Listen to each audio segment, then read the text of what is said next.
আসসালামু আলাইকুম।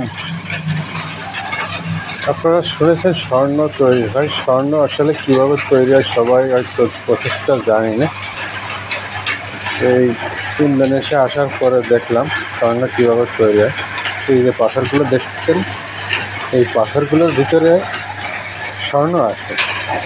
এগুলো হাতের দিয়ে ভাঙিয়ে গুঁড়ো করে করে এটা পাউডার বানানো হলো।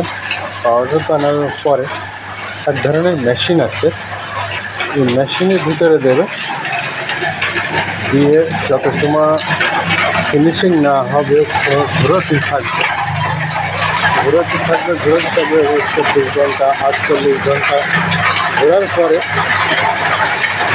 এর ভিতর থেকে এক ধরনের পাউডার বের করার পরে ওটা কাপড় দিয়ে থেকে কেমিক্যাল মেডিসিন যা যা দেওয়ার দরকার দেবে সেইভাবে প্রসেসিং। অনেক কষ্টের একটা কাজ, অনেক বেরোয় না, অল্প বেরোয়।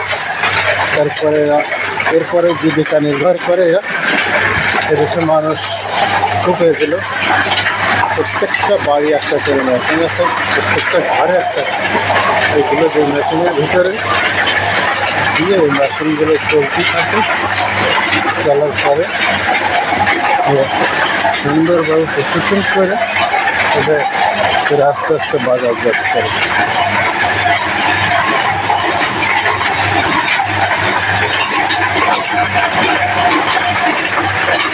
Hi bro.